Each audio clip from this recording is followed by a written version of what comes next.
मानसी की सास रजनी उसे हर वक्त परेशान करती, किसी न किसी बहाने उसे काम में ही उलझा कर रखती थी।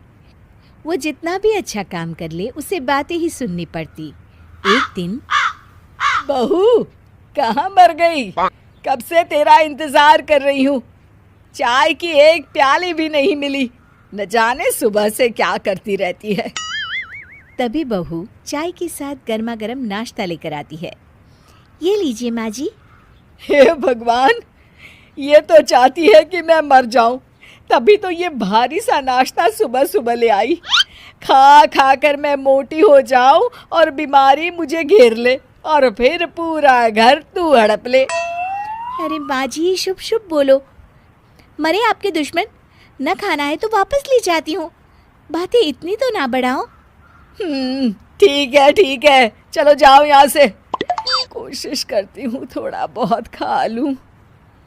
बहू प्लेट देकर निकल जाती है, लेकिन दरवाजे के पीछे छुपकर देखती है जहाँ सास चटकारे लेकर खा रही होती है। वाह भाई, मज़ा आ गया। गर्मा गर्म नाश्ता, भूख भी बहुत लगी थी। और वो सारा नाश्ता चट कर जाती है। दोपहर में सास एक बार फिर से चिल्लाती है, अरे बहू, कुछ खाने को नहीं बनाया? क्या चाहती है तू कि मैं भूखी ही मर जाऊं? अरे कहाँ मर गई तू? जिंदा हूँ माँ जी। और बहू प्लेट में खिचड़ी लेकर आती है। अरे ये खाना कौन खाएगा? खिचड़ी भी कोई खाने की चीज है? माँ जी, आपको डॉक्टर ने यही खाने को कहा है।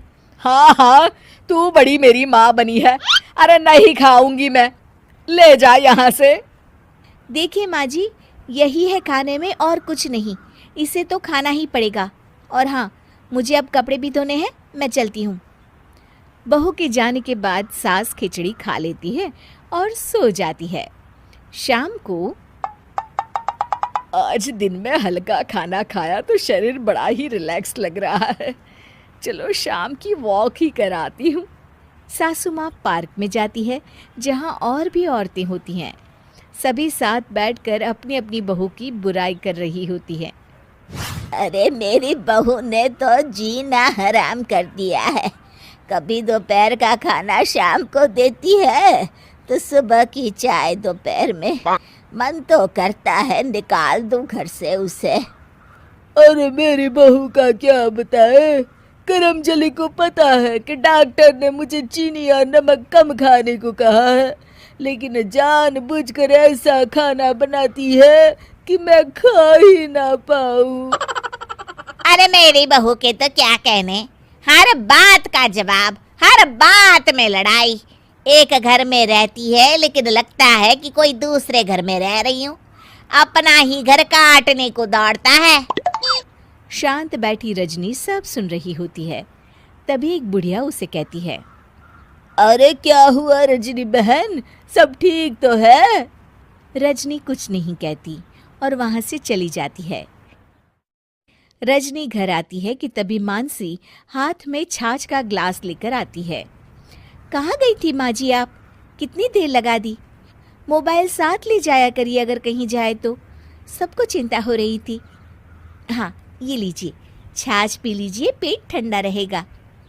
रजनी कुछ सोचती है, फिर जोर से चिल्लाती है, हाँ, तू तो यही कहना चाहती है ना कि मेरा भेजा गरम रहता है।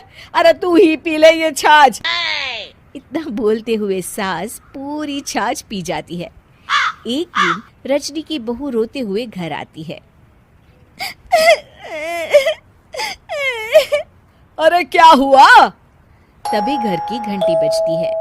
पड़ोस की एक औरत घर में आती है और रजनी से कहती है, अरे रजनी बहन, अब मैं समझ सकती हूँ कि तुम हमेशा अपनी बहू को क्यों खरी खोटी सुनाती हो। बहुत ही गंवार बहू है तुम्हारी। तुम तो अपने बेटे की दूसरी शादी करवा दो। देखो तो जरा कैसे मेरे ऊपर सारा पानी गिरा दिया। माँ जी, मैं तो बस बालकनी में कपड़े सुखाने गई थी, ध्यान नहीं दिया कि नीचे चाची खड़ी है। हाँ, तू क्यों ध्यान देगी? ध्यान देती ना तो रोज रोज सास की गालियां ना खा रही होती। तभी मानसी की सास मानसी की तरफ देखकर उसे डांटती है। अरे बेवकूफ, कोई काम ठीक से नहीं कर सकती है। सिर्फ पानी डालने की क्या जरूरत थी? ऐसी औरतों पर तो बाल्टी मारना चाहिए था। मानसी सास की बात सुनकर हैरान हो जाती है।